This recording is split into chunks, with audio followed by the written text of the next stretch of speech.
안녕하세요. 미술교사 윤쌤입니다. 오늘이 두 번째 시간인데요. 첫 번째 시간에는 우리가 미술 교과서가 어떻게 구성되어 있는지 한번 알아보는 그런 시간을 가졌습니다. 오늘은 이제 본격적으로 미술 수업에 들어갈 건데요. 오늘은 한국 미술의 감상과 이해라는 그런 주제로 수업을 진행하도록 하겠습니다.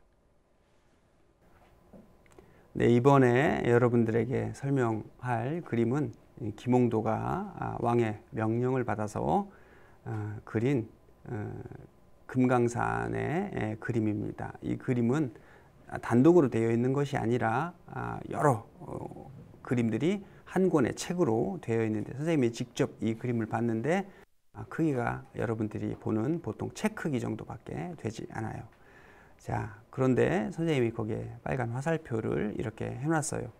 오른쪽 위에서 왼쪽 아래 대각선 방향으로 이렇게 내려가게 화살표를 해놨는데, 보통 이렇게 오른쪽 위에서 왼쪽 아래로 이렇게 내려보면서 그림을 감상하면 좀 편하게 시각적으로 감상할 수 있습니다. 자, 이 그림은 김홍도가 왕의 명령을 받아서 그렸다고 했잖아요. 그러니까 굉장히 사실적으로 이렇게 그린 그림입니다. 가서 꼼꼼하게 거기에는 돌 하나, 집 하나 이렇게 정확하게 그린 그림이죠.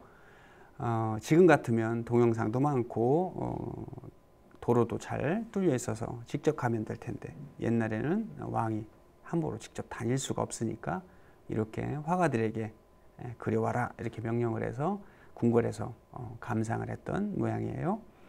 자, 이렇게 그림들을 오른쪽 위에서 왼쪽 아래로 내려가면서 이렇게 그림을 보면 편하게 잡힌다. 그러면 옛날 그림들이 모두 그러냐? 그런 건 아니에요. 대부분이 지금 선생님이 얘기한 것처럼 이런 시각으로 보면 좀 편하다. 예외인 작품들도 있습니다. 자, 다음에 작품을 하나 볼까요? 자, 두 작품이 이렇게 나오는데요. 모두 또 김홍도가 그린 작품입니다. 이 그림들도 아까 선생님이 얘기한 것처럼 오른쪽 위에서 왼쪽 아래로 이렇게 사선으로 내려가면서 감상을 해보면 좀 편하게 시각적으로 느껴지는 것이 느껴질 거예요. 반대로 왼쪽 위에서 반대로 오른쪽 아래로 이렇게 내려가려면 뭔가 브레이크가 걸리는 것 같은 그런 느낌을 받아요. 왜 이렇게 그럼 그렇게 그렸을까 하는 의문을 우리가 갖게 됩니다. 여러분들이 옛날 작품을 보면서 왜 이렇게 했을까 하는 그런 의문들을 많이 가질수록 좋은 감상을 할 수가 있는 거예요. 선생님 생각에는 옛날에 사람들은 글을 쓸 때 오른쪽 위에서부터 왼쪽으로 가면서 이렇게 썼기 때문에 그림도 시각적으로 습관적으로 오른쪽 위에서 왼쪽으로 가면서 그리지 않았을까, 이런 생각이 듭니다. 반대로 서양의 그림들을 이렇게 보면요, 거의 다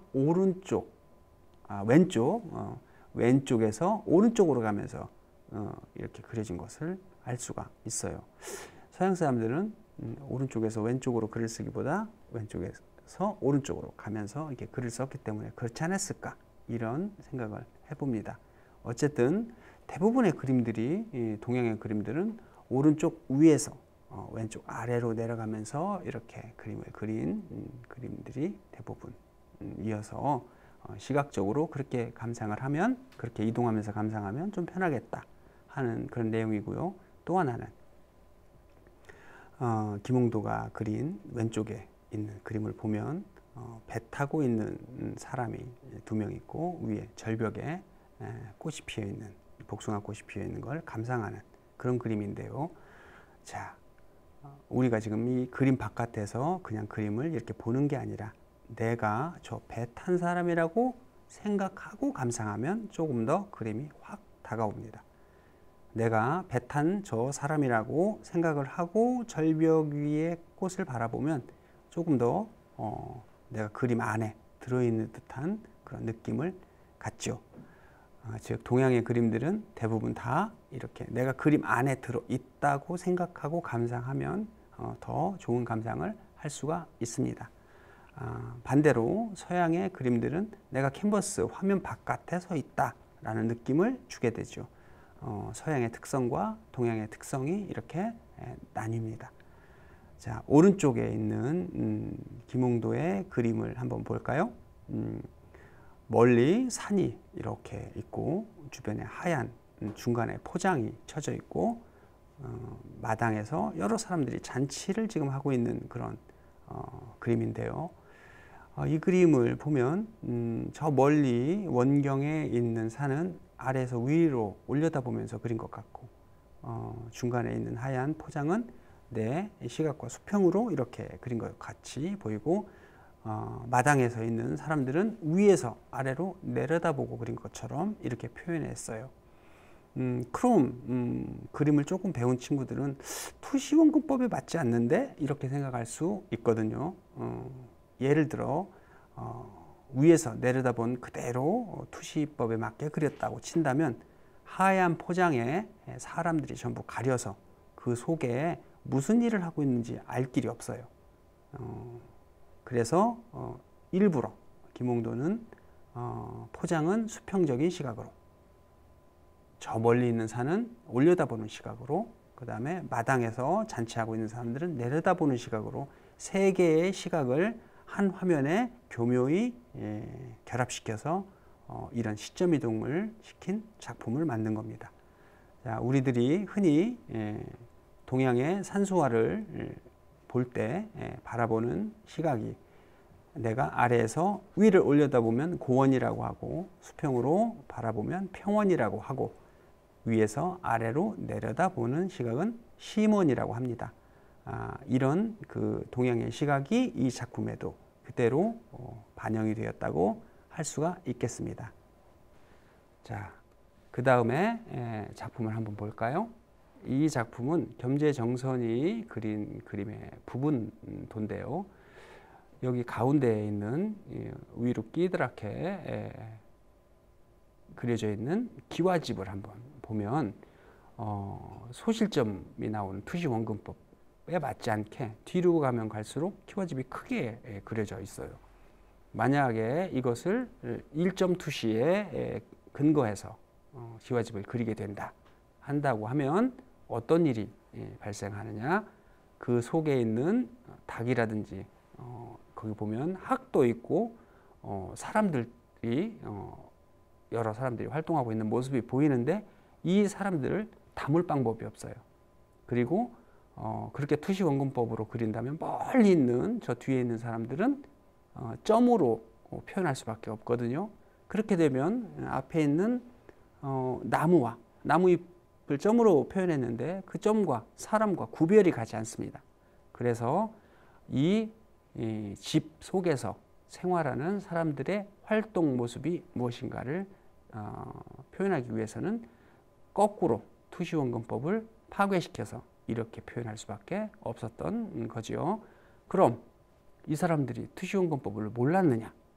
그건 아니라고 봅니다. 왜냐하면 이 사람들은 나라에서 화원으로 뽑은 사람들인데 그 당시 그림을 제일 잘 그려서 나라에서 채용한 화가들이거든요. 근데 이런 사람들이 기초적인 투시 원근법을 몰랐다 하는 것은 있을 수가 없겠죠. 왜냐?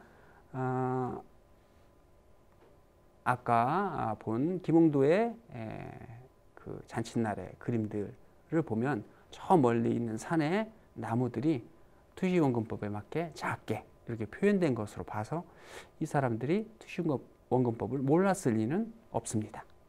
그런데 작품 속의 내용을 다 담으려니까 이렇게 거꾸로 투시 원근법을 파괴시켜서 그 내용을 담고 아래로 보는 거, 수평으로 보는 거, 위로 올려다보는 이런 다시점의 시각을 한 화면에 교묘히 담아서 그리게 되죠. 여러분들이 교과서에서 배웠을지 모르겠지만 동양의 산수화를 보는 방법에 있어서 위에서 아래로 내려다보는 것을 심원이라고 하고 내가 수평으로 보는 것을 평원이라고 하고 내가 위를 올려다보는 시각으로 그린 것을 고원이라고 하는데, 이것은 옛날에 중국의 곽희라는 사람이 얘기한 것입니다. 곽희가 직접 쓴 건 아닌데, 곽희의 아들이 곽사라는 사람이 있었는데, 아버지가 얘야, 그림 그릴 때는 이렇게 하는 거야 라고 한 것을 받아 적었다가 책으로 냈는데, 그 책에 쓰여 있는 것입니다. 거기에 뭐라고 적혀 있느냐, 자산이 이렇게 되어 있습니다.